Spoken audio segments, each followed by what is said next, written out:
നമസ്കാരം. മാധ്യമജാലകത്തിന്റെ 323 എപ്പിസോഡിലേക്ക് സ്വാഗതം.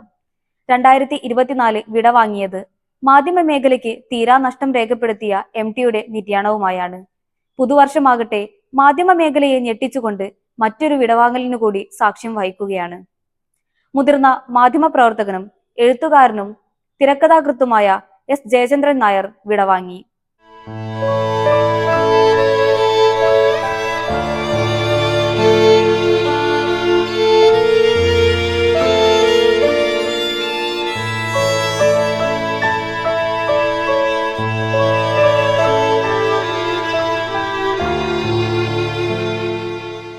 S. ജയചന്ദ്രൻ നായർക്ക് ആദരാഞ്ജലികൾ അർപ്പിച്ച് സംസാരിക്കുന്നു Kerala media academy chairman RS Babu.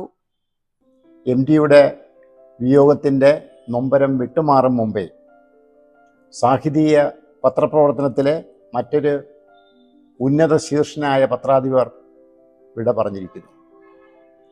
6.5 പതിറ്റാണ്ടിലെ അനിതര സാധാരണമായ അനുഭവ പരിജ്ഞാനമുള്ള ഒരു വലിയ പത്രാധിപരായിരുന്നു ശ്രീ S. ജയചന്ദ്രൻ നായർ. അദ്ദേഹം ബാംഗ്ലൂരിലായിരുന്നു. അവിടെയായിരുന്നു 86-ാം വയസ്സിൽ നമ്മളിൽ നിന്നെല്ലാം വിട പറഞ്ഞത്. ലിറ്റററി ജേർണലിസ്റ്റ് എന്ന വിശേഷണമാണ് ഇപ്പോൾ മുന്നിൽ നിൽക്കുന്നതെങ്കിലും അദ്ദേഹം പത്രപ്രവർത്തനത്തിൻ്റെ എല്ലാ ശാഖകളിലും ഒരുപോലെ മികവ് തെളിയിച്ച പത്രാധിപരായിരുന്നു. നല്ല ഇൻവെസ്റ്റിഗേറ്റീവ് ജേർണലിസ്റ്റ് ആയിരുന്നു. നല്ല എഴുത്തുകാരനായിരുന്നു. സാഹിത്യ രാഷ്ട്രീയ കൃതികളെ പരിചയപ്പെടുത്തുന്ന നല്ല നിരൂപകനായിരുന്നു. സർവോപരി നല്ല പ്രതിഭാവിലാസമുള്ള തിരക്കഥാകൃത്തുമായിരുന്നു. ഷാജി N. കരുണിൻ്റെ ദേശീയ അന്തർദേശീയ പുരസ്കാരങ്ങൾ വാരിക്കൂട്ടിയ പിറവിയുടെ കൃതഹസ്ഥനായ തിരക്കഥാകൃത്തായിരുന്നു. അടിയന്തരാവസ്ഥയിൽ പോലീസും ഭരണകൂടവും എങ്ങനെ മനുഷ്യത്വഹീനമായി മനുഷ്യത്വരഹിതമായി എന്ന് നന്നായി മനസ്സിലാക്കിയിരുന്ന ഒരു ജേർണലിസ്റ്റിനുണ്ടായ അമർഷത്തിൻ്റെ ബഹിർസ്ഫുരണം കൂടിയായിരുന്നു ആ തിരക്കഥ. അതിൻ്റെ ഒരു തീഷ്ണത ആ തിരക്കഥയ്ക്ക് ലഭിച്ചിരുന്നു.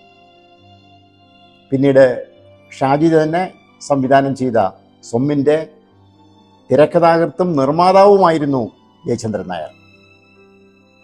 കൊല്ലത്ത് നിന്നും പ്രസിദ്ധീകരിച്ച മലയാള രാജ്യം അന്നത്തെ കാലത്ത് പ്രചാരത്തിൽ ഏറ്റവും മുന്നിൽ നിന്ന പത്രമാണ്. ആ പത്രത്തിലാണ് ഒരു പത്രപ്രവർത്തകനായി ഹരിശ്രീ കുറിച്ചത്. അന്ന് തന്നെ ഒരു പ്രഗത്ഭനായ പത്രപ്രവർത്തകനാണ് താനെന്ന് അദ്ദേഹം അടയാളപ്പെടുത്തി. അവിടെ നിന്ന് കൗമുദിയിലേക്ക് എത്തുകയാണ്. K. ബാലകൃഷ്ണൻ്റെ പത്രാധിപത്യത്തിലുള്ള കൗമുദി. അതിൽ ഒരു നല്ല പത്രപ്രവർത്തകനാണെന്ന് മനസ്സിലാക്കി പത്രാധിപരുടെ വാത്സല്യത്തിന് പാത്രമായി ജയചന്ദ്രൻ നായർ. പിന്നീട് കേരള കൗമുദിയിൽ വരുമ്പോഴാണ് ഇൻവെസ്റ്റിഗേറ്റീവ് ജേർണലിസത്തിന് ഒരു പുതിയ വഴിത്തിരിവ് സൃഷ്ടിച്ചത്. MS മണിയുടെ നേതൃത്വത്തിൽ ജയചന്ദ്രൻ നായരും NRS ബാബുവും ചേർന്ന് വനംകൊള്ളയുടെ കാണാപ്പുറങ്ങൾ പുറത്തു കൊണ്ടുവന്നു. അത് കാട്ടുകള്ളന്മാർ എന്ന പേരിൽ പിന്നീട് പുസ്തകമായിട്ടും പുറത്തു വന്നു. ആ സ്ഫോടനാത്മകമായിട്ടുള്ള റിപ്പോർട്ടുകളെ തുടർന്ന് അന്നത്തെ വനം മന്ത്രി KG അടിയോടി രാജിവെക്കാനും ഇടയായി. പക്ഷേ അതിൻ്റെ തുടർചലനങ്ങൾ ചെറുതായിരുന്നില്ല. കേരള കൗമുദിയിൽ നിന്നും അദ്ദേഹം MS മണിയുടെ തന്നെ നേതൃത്വത്തിൽ ആരംഭിച്ച കലാകൗമുദിയിലേക്ക് മാറുന്നതിന് ഇടയാക്കി. കലാകൗമുദി അന്ന് പുതിയ സാംസ്കാരിക വാരികയായിരുന്നു.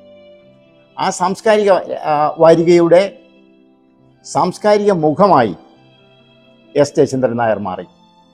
പിന്നീട് മലയാളത്തിലെ ലിറ്റററി ജേർണലിസത്തിൽ പുതിയ ഒരു ചരിത്രം രചിക്കുകയായിരുന്നു. ജയചന്ദ്രൻ നായർ പത്രാധിപ സമിതിയുടെ മുഖ്യ ചുമതലക്കാരനായി കഴിയുമ്പോഴാണ് അദ്ദേഹത്തിൻ്റെ ആത്മമിത്രമായിരുന്ന MTയുടെ രണ്ടാം ഊഴം കലാകൗമുദിയിൽ പ്രസിദ്ധീകരിക്കുന്നത്. MS മണിയും MT യുമായിട്ടും ഏറ്റവും അടുത്ത ഹൃദയബന്ധമാണ്. അതിൻ്റെ എല്ലാം അടിസ്ഥാനത്തിൽ കൂടിയാണ് രണ്ടാം ഊഴം കലാകൗമുദിയിൽ പ്രസിദ്ധീകരിക്കുന്നതിന് വേണ്ടിയിട്ട് ലഭിക്കുന്നത്. അന്ന് രണ്ടാം ഊഴത്തിന് വായനാ സമൂഹത്തിൻ്റെ വലിയ പ്രീതി കിട്ടുന്നതിന് ആർട്ടിസ്റ്റ് നമ്പൂതിരിയുടെ വരകൾ ഒരു പ്രധാനപ്പെട്ട ആകർഷക ഘടകം കൂടിയായി മാറിയിരുന്നു. ആർട്ടിസ്റ്റ് നമ്പൂതിരിയെ കൊണ്ടുവരുന്നതിലും ജയചന്ദ്രൻ നായരുടെ പങ്ക് വലുതാണ്. കലാകൗമുദിയിൽ നിന്നും സമകാലിക മലയാളത്തിലേക്കാണ്, അതിൻ്റെ പത്രാധിപരായിട്ടാണ് ജയചന്ദ്രൻ നായർ അടുത്ത ചുവട് വയ്ക്കുന്നത്. ജയചന്ദ്രൻ നായരുടെ റോസാദളങ്ങൾ എന്ന പങ്ക്തി ഏറെ ശ്രദ്ധേയമായതാണ്. അദ്ദേഹത്തിൻ്റെ എഡിറ്റോറിയൽ അത് ഒരു നനഞ്ഞ പടക്കമായിരുന്നില്ല. പുരോഗമന പക്ഷത്ത് കാലുറപ്പിച്ച് നിന്നിരുന്ന ഒരു പത്രാധിപരായിരുന്നു അദ്ദേഹമെങ്കിലും ചില ഘട്ടങ്ങളിൽ ഇടതുപക്ഷത്തോടും ഇടതുപക്ഷ ആശയഗതികളോടും നീതി പുലർത്താത്ത മട്ടിലുള്ള ചില എഴുത്തുകളും അദ്ദേഹത്തിൽ നിന്നും ഉണ്ടായിരുന്നു എന്നത് നമ്മൾ ഓർക്കേണ്ടതാണ്. അത്തരം എഡിറ്റോറിയലുകളാകട്ടെ നിലപാടുകളാകട്ടെ ഇടതുപക്ഷ വിരുദ്ധർക്ക്, ശത്രുചേരിയിലുള്ളവർക്ക് ഇടതുപക്ഷത്തെ അടിക്കുന്നതിനുള്ള വടിയായി മാറിയിരുന്നു എന്നതും വിസ്മരിക്കാനാവുന്നില്ല. അത് വലിയൊരു പത്രാധിപരുടെ തൻ്റെ പത്രപ്രവർത്തന ജീവിതത്തിലെ ഒരാകത്തുകയല്ല. പുരോഗമന പക്ഷത്തു നിന്ന് കേരള സമൂഹത്തെ മുന്നോട്ട് കൊണ്ടുപോകുന്നതിന് വലിയ സംഭാവന നൽകിയിട്ടുള്ള പത്രാധിപരായിരുന്നു S. ജയചന്ദ്രൻ നായർ. ഈ വലിയ പത്രാധിപരുടെ വിയോഗത്തിൽ കേരള മീഡിയ അക്കാദമിയുടെ ആദരവ് അർപ്പിക്കുകയാണ്.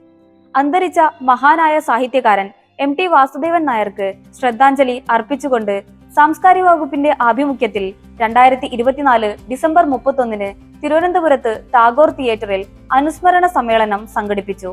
കേരളത്തിന്റെ ആദരണീയനായ മുഖ്യമന്ത്രി ശ്രീ പിണറായി വിജയനാണ് സമ്മേളനം ഉദ്ഘാടനം ചെയ്തത്.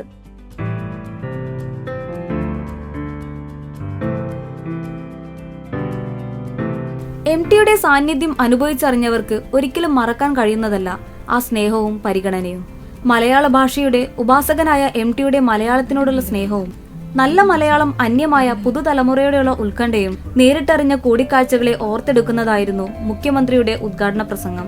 മഹത്വം പരിവർത്തനോന്മുഖവുമായ ഒരു മഹാകാലത്തിന്റെ അവസാനിച്ചുകൊണ്ടിരിക്കുന്ന പ്രതീക്ഷകളിൽ പ്രമുഖനാണ് MT. മലയാള സാഹിത്യത്തിന്റെ തേജോമയമായ മുഖം മറ്റ് ഇന്ത്യൻ ഭാഷകൾ ദർശിക്കുന്നത് MTയിലൂടെയാണെന്നാണ് നാം അറിയേണ്ടത്. ജി ശങ്കരക്കുറുപ്പിനെയും തകഴിയെയും ബഷീറിനെയും ഒറ്റക്കാട്ടിനെയും ONVയെയും അക്കിത്തത്തെയും പോലെ ഇന്ത്യൻ എഴുത്തുകാരനെന്ന പദവിയിലാണ് MTയുടെ നില. MTയുടെ സാംസ്കാരിക സംഭാവനകൾക്ക് കേരളം ആ സംഭാവനകളെ കേരളം എന്നും നന്ദിപൂർവ്വം ഓർക്കും. മലയാള ഭാഷ ഉള്ളിടത്തോളം MT ഓർമ്മിക്കപ്പെടുകയും ചെയ്യും. മലയാള സാഹിത്യ സാംസ്കാരിക ലോകത്തിന് വെളിച്ചം പകർന്നു നൽകിയ വിളക്കാണ് MTയുടെ വിയോഗത്തോടെ അണഞ്ഞുപോയതെന്ന് ചടങ്ങിൽ അധ്യക്ഷത വഹിച്ച സാംസ്കാരിക വകുപ്പ് മന്ത്രി സജി ചെറിയാൻ പറഞ്ഞു.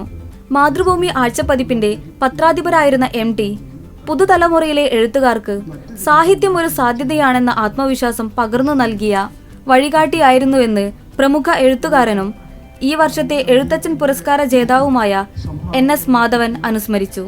ഐ ആം എ ജേർണലിസ്റ്റ് എന്ന് അഭിമാനപൂർവ്വം എപ്പോഴും പറഞ്ഞിരുന്ന MT മലയാള പത്രപ്രവർത്തനത്തിന്റെയും പത്രപ്രവർത്തകരുടെയും അന്തസ് വളർത്തിയ മഹാനായ പത്രപ്രവർത്തകനായിരുന്നുവെന്ന് അനുസ്മരണ പ്രഭാഷണത്തിൽ Kerala media academy chairman RS Babu പറഞ്ഞു.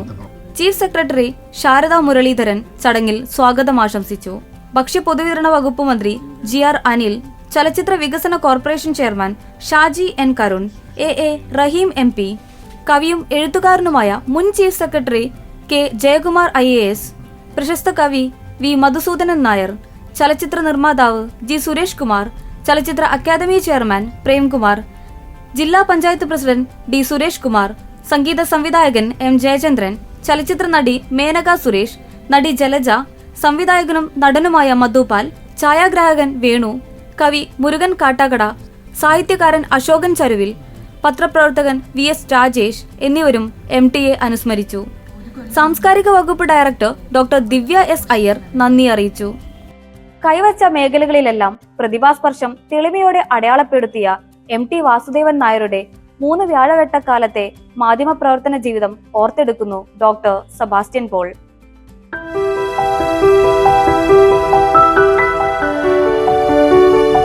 MT വാസുദേവൻ നായരെ കുറിച്ച് മാധ്യമങ്ങൾ, ദൃശ്യമാധ്യമങ്ങളും പത്രങ്ങളും പറയേണ്ടതെല്ലാം നന്നായി പറഞ്ഞു കഴിഞ്ഞു. MT എന്ന സാഹിത്യകാരൻ, MT എന്ന നോവലിസ്റ്റ്, MT എന്ന ചെറുകഥാകൃത്ത്, MT എന്ന തിരക്കഥാകൃത്ത്, MT എന്ന സിനിമാ സംവിധായകൻ, അങ്ങനെ പല കോണുകളിലൂടെ ആ മഹാനായ സാഹിത്യകാരനെ ഓർത്തെടുക്കുന്നതിന് മാധ്യമങ്ങൾ നല്ല നിലയിൽ ശ്രമം നടത്തി. ഇവിടെ മാധ്യമങ്ങളെ സംബന്ധിക്കുന്ന ഈ പരിപാടിയുടെ ഈ എപ്പിസോഡിൽ MT എന്ന പത്രാധിപരെ കുറിച്ചാണ് ഞാൻ സംസാരിക്കാൻ ആഗ്രഹിക്കുന്നത്. മറ്റ് പലതിലുമെന്ന പോലെ MT ഒരു നല്ല പത്രാധിപർ കൂടിയായിരുന്നു. അദ്ദേഹം 35 വർഷം എന്ന് പറഞ്ഞാൽ 3 വ്യാഴവട്ടക്കാലം എന്ന് പറയാം, മാതൃഭൂമി ആഴ്ചപ്പതിപ്പിൽ ആദ്യം ട്രെയിനിയായി, സബ് എഡിറ്ററായി, എഡിറ്ററായി.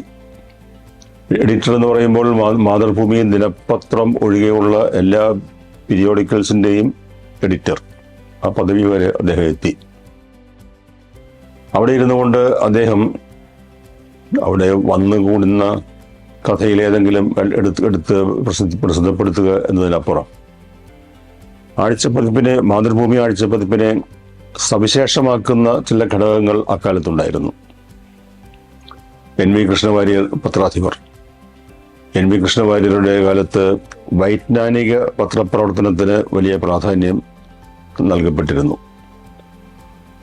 നമുക്ക് പരിചയമില്ലാത്ത പല മേഖലകളിലും വിദഗ്ധന്മാരെ കണ്ടെത്തി NV കൃഷ്ണവാര്യർ എന്ന പത്രാധിപർ എഴുതിക്കുകയായിരുന്നു.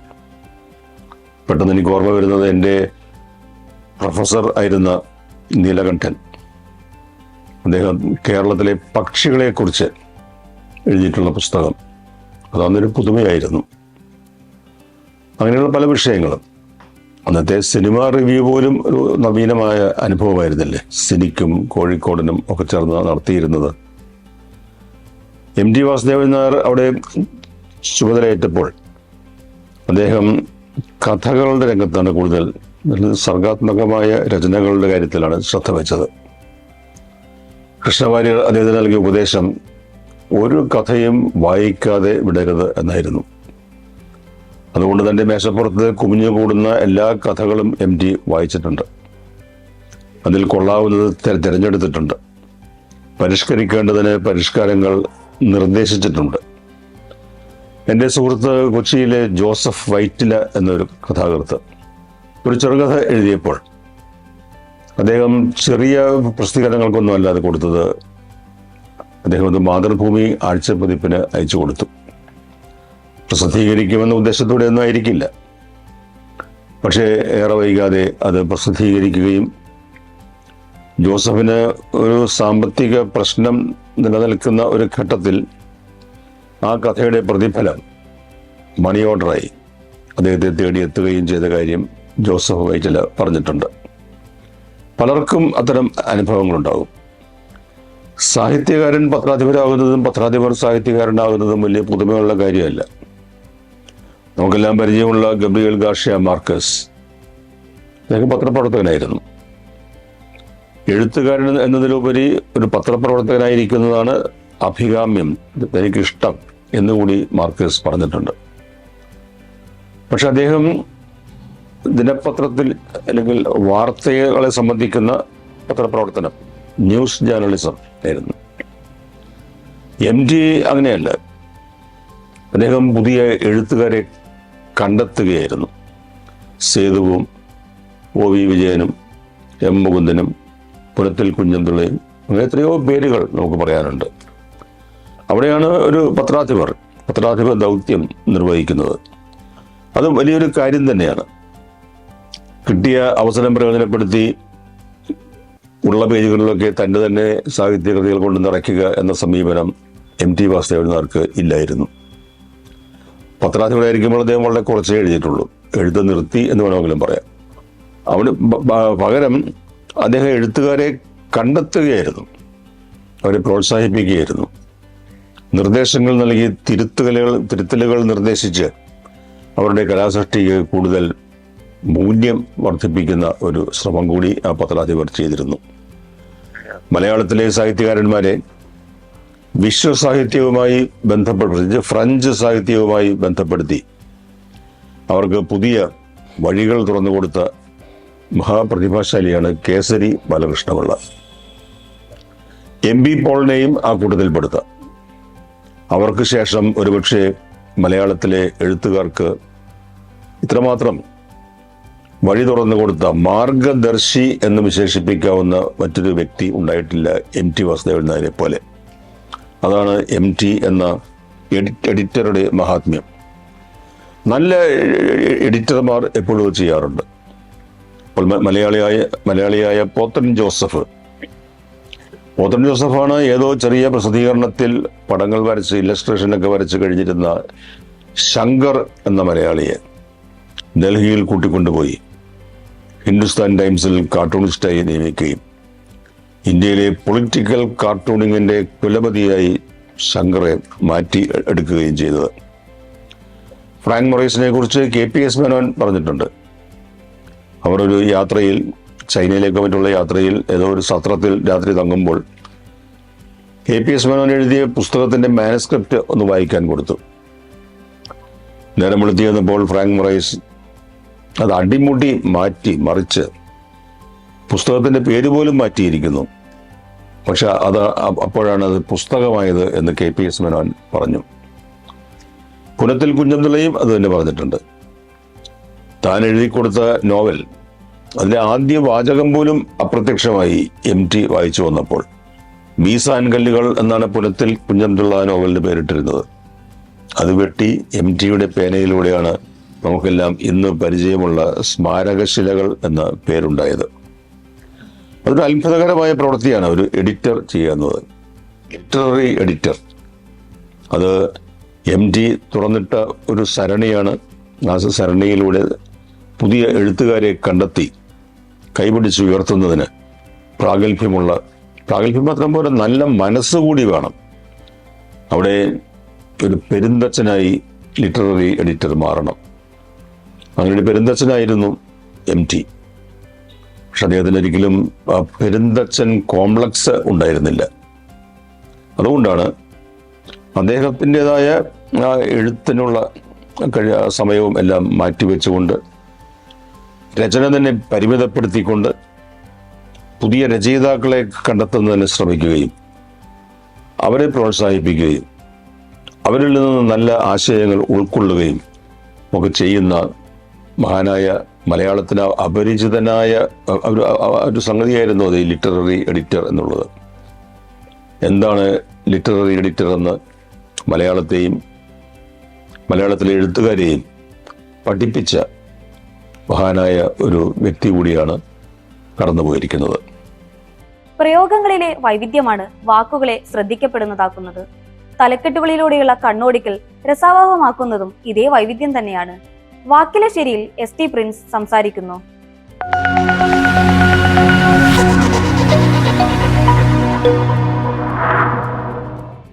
എഴുത്തിലൂടെ ജനഹൃദയങ്ങളിലേക്ക് ഇറങ്ങിച്ചെല്ലുക എന്നത് ഓരോ എഴുത്തുകാരൻ്റെയും സ്വപ്നമാണ്. എന്നാൽ പലർക്കും അത് സാധിക്കാറില്ല.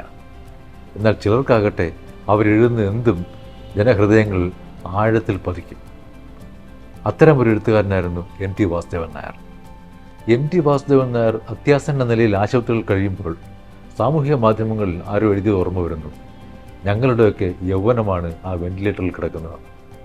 MTയുടെ നിര്യാണ വാർത്ത പത്രങ്ങളിൽ എങ്ങനെയാവും വരുന്നതെന്ന് അറിയാൻ പലരും കാത്തിരുന്നു. പക്ഷേ ആ ദിവസം പത്രങ്ങളില്ലാത്തതുകൊണ്ട് മലയാളത്തിലെ പ്രമുഖ പത്രങ്ങൾ ഓൺലൈൻ പതിപ്പ് ഇറക്കി വായനക്കാരോട് നീതി പുലർത്തുകയാണ് ചെയ്തത്. MTയുടെ നിര്യാണ വാർത്തകളുടെ ശീർഷകങ്ങളിൽ ഏറ്റവും കൂടുതൽ കടന്നു വന്ന വാക്ക് കാലം എന്നതായിരുന്നു. അദ്ദേഹത്തിൻ്റെ ഏറ്റവും പ്രശസ്തമായ കൃതി കൂടിയാണല്ലോ കാലം. കാലം കവർന്നു എന്നൊരു പത്രത്തിൽ കണ്ടു. കാലം സാക്ഷി എന്നായിരുന്നു മറ്റൊരു പത്രത്തിലെ ശീർഷകം. കാലം മൗനമായി, MT കാലവും കടന്ന്, ഇങ്ങനെയൊക്കെയായിരുന്നു പത്രങ്ങൾ എഴുതിയിരുന്നത്. മറ്റൊരു പത്രത്തിൽ അക്ഷര സുഹൃതം മാഞ്ഞു എന്ന് കണ്ടിരുന്നു. കഥനഭാരം എന്ന് ഒരു പത്രം എഴുതിയിരുന്നു. കഥനഭാരം എന്നതിൽ ദ മാറ്റി കഥയുടെ ധ ആക്കിയിട്ടാണ് ആ ഒരു ശീർഷകം ഉണ്ടാക്കിയത്. മലയാള പത്രങ്ങൾ ഈ രീതിയിൽ എഴുതുമ്പോൾ ഇംഗ്ലീഷ് പത്രങ്ങളിലും MTയുടെ സംഭാവനകളെക്കുറിച്ചുള്ള നിരവധി റിപ്പോർട്ടുകൾ വന്നിരുന്നു. എന്നാൽ പെട്ടെന്ന് ശ്രദ്ധിക്കുന്ന ചില ശീർഷകങ്ങളിലൊക്കെ MT എന്ന ആ ഒരു പേര് വെച്ചുള്ള ഒരു ശീർഷകം ചമക്കലാണ് നമ്മൾ കണ്ടത്. MTയുടെ നിര്യാണം ഉണ്ടാക്കിയ ഒരു ശൂന്യതാബോധത്തിൽ നിന്നാവാം ഒരു പത്രം MT ഫീലിംഗ് എന്ന് ശീർഷകം നൽകിയത്. മറ്റൊന്നിൽ MT ഡിപ്പാർട്സ് ക്വൈറ്റ് ലോസ്റ്റ് നില എന്നാണ് കണ്ടത്. വേർഡ്സ് MT എന്നും കണ്ടിരുന്നു. EMPTY ശൂന്യം എന്നർത്ഥം വരുന്ന ആ വാക്ക് ഉപയോഗിച്ചിട്ട് അതിൽ എമ്മും ടിയും മാത്രം ഒന്ന് വലുതാക്കി കാണിച്ചുകൊണ്ടാണ് ആ ശീർഷകം വന്നത്. അതിനിടെ ഒരു പത്രത്തിൽ MTക്ക് കണ്ണീർ പ്രണാമം എന്നൊരു ശീർഷകം കണ്ടു. MTക്ക് എന്ന് എഴുതുമ്പോൾ ഒരു യാ അവിടെ എഴുതിയതിനാണെന്ന് അറിയില്ല. സാധാരണമായിട്ട് ഇകാരത്തിനപ്പുറത്ത് യാ എഴുതേണ്ട കാര്യമില്ല. MTക്ക് എന്നെഴുതുമ്പോൾ അവിടെ യാ ചേർക്കേണ്ട കാര്യമേ ഇല്ലാത്തതാണ്. ഇത്രയേറെ വിശദമായി മറ്റാർക്കെങ്കിലും വേണ്ടി പത്രങ്ങൾ എഴുതിയിട്ടുണ്ടോ എന്ന കാര്യം സംശയമാണ്. അത്രയ്ക്കായിരുന്നല്ലോ MTക്ക് ഓരോ മലയാളിയുടെയും മനസ്സിലുള്ള സ്ഥാനം. ഭാഷയെ വളർത്തുന്നതിൽ മുഖ്യ പങ്ക് വഹിക്കുന്നത് മാധ്യമങ്ങളാണെന്ന കാര്യം ഏവർക്കും അറിയാം. ഭാഷയില്ലാതെ മാധ്യമമില്ല, മാധ്യമമില്ലാതെ ഭാഷയുമില്ല. ഇങ്ങനെ പരസ്പര പൂരകമായ ഒരു ബന്ധം നിലനിൽക്കുന്നതിനാൽ മാധ്യമങ്ങൾ ഭാഷയിൽ വരുത്തുന്ന പരിഷ്കാരങ്ങളെ പൊതുവെ സമൂഹം വളരെ കാര്യമായി വീക്ഷിക്കാറുണ്ട്. എന്ന് മാത്രമല്ല, ഇത്തരം പരിഷ്കാരങ്ങൾക്ക് ഒരു സ്വീകാര്യതയും ലഭിക്കാറുണ്ട്. അതുകൊണ്ടാണല്ലോ കഴിഞ്ഞ കുറേ വർഷങ്ങളായി ഈ വർഷത്തെ വാക്ക് എന്ന് പറഞ്ഞ് ചില വാക്കുകൾ അവതരിപ്പിക്കുന്ന രീതി പത്രങ്ങളും മാസികകളും ഒക്കെ തുടങ്ങിയിട്ടുള്ളത്. കഴിഞ്ഞ വർഷം മലയാളത്തിലെ ഒരു പ്രമുഖ പത്രം പല വാക്കുകളെ ഇതുപോലെ കണ്ടെത്തിയിരുന്നു. അതിലൊന്ന് മാപ്ര എന്നായിരുന്നു. മാധ്യമപ്രവർത്തകർ എന്നുള്ളതിൻ്റെ ഒരു ചുരുക്കപ്പേരായിട്ട് മാപ്ര, നിർമ്മിത ബുദ്ധി തുടങ്ങിയ വാക്കുകളായിരുന്നു കഴിഞ്ഞ വർഷം ഏറ്റവും ആഘോഷിക്കപ്പെട്ടത്. ഇത്തരം വാക്കുകൾ നമുക്ക് നൽകുന്നത് മാധ്യമങ്ങൾ തന്നെയാണ്. എന്ന് മാത്രമല്ല, ഓരോ മാധ്യമം വരുമ്പോൾ പുതിയ പുതിയ വാക്കുകൾ വരാറുമുണ്ട്. സിനിമ വഴി പല വാക്കുകളും ജനങ്ങളുടെ ഇടയിൽ പ്രചാരം നേടിയിട്ടുണ്ട്. ഈ കഴിഞ്ഞ വർഷം അമ്പാൻ എന്നൊരു വാക്കാണ് കൂടുതൽ ആളുകൾ പറഞ്ഞിട്ടുള്ളതും ഉപയോഗിച്ചിട്ടുള്ളതും എന്നാണ് ഒരു പത്രം കണ്ടെത്തിയിട്ടുള്ളത്. അമ്പാൻ എന്ന വാക്കിനെ ഒരു സമിതി ചേർന്ന് കണ്ടെത്തുമ്പോൾ നമ്മൾ ചില പഴയ വാക്കുകളും ചില പ്രയോഗങ്ങളും മറന്നുപോകരുതല്ലോ. പുരുഷൻ്റെ യുദ്ധമൊക്കെ ഇതുപോലുള്ള പ്രയോഗങ്ങളാണ്. ഈ വർഷം വാഴ എന്നൊരു വാക്കും പരിഗണനയിലുണ്ടായിരുന്നു എന്നാണ് കേൾക്കുന്നത്. ഇതൊക്കെ സിനിമയിൽ നിന്ന് വന്ന വാക്കുകൾ തന്നെയാണ്. പറഞ്ഞു വരുമ്പോൾ കഴിഞ്ഞ വർഷത്തെ വാക്ക് എന്ന നിലയിൽ ഒരു പത്രം തിരഞ്ഞെടുത്തത് ഒരു സവിശേഷ തരം വാക്കാണ്. തന്ത വൈബ് എന്നാണ് അതിന് പറയുന്നത്. ചെറുപ്പക്കാരും മറ്റും ഉപയോഗിക്കുന്ന വാക്ക് എന്നാണ് പറയുന്നത്. ഈ തന്ത വൈബ് എന്ന് പറയുന്നത് മലയാളം വാക്കല്ല, തന്ത മലയാളമാണ്, വൈബ് ഇംഗ്ലീഷാണ്. ആ വാക്ക് സൂചിപ്പിക്കുന്നത് ചില ആളുകളുടെ മനോഭാവത്തെയാണ്. അതായത് ആധുനിക കാലത്ത് നമുക്ക് യോജിക്കാനാവാത്ത തരത്തിലുള്ള ചില നിലപാടുകൾ മുറുകെ പിടിക്കുന്ന ആളുകളെയാണ് ഈ തന്ത വൈബ് എന്ന് പറയുന്നത്. അവരുടെ ആ ശീലത്തെയാണ് തന്ത വൈബ് എന്ന് പറയുക. എന്നിട്ട് പത്രം തന്നെ പറയുന്നുണ്ട് തള്ള വൈബ് എന്ന് വേറൊന്നും ഉണ്ടെന്ന് പറയും. ഈ തന്ത വൈബ് എന്ന ഒരു കണ്ടുപിടുത്തം കാണുമ്പോൾ ഒരു സംശയം തോന്നി, അർത്ഥം ശരിക്കും എങ്ങനെയായിരിക്കും? അതുകൊണ്ട് ശബ്ദധാരാവലി തുറന്നു നോക്കി. അതിലാണല്ലോ നമ്മൾ അർത്ഥം തേടുന്നത്. അവിടെ കാണുന്നത് തന്ത എന്ന വാക്കിന് അർത്ഥം നൽകിയിരിക്കുന്നത് അച്ഛൻ എന്നാണ്. എന്നിട്ട് ബ്രാക്കറ്റിൽ കൊടുത്തിട്ടുണ്ട് താണജാതിക്കാരുടെ ഇടയിലുള്ള പ്രയോഗം. തന്ത എന്നത് പച്ച മലയാളമാണ്, തനത് പ്രയോഗമാണ്.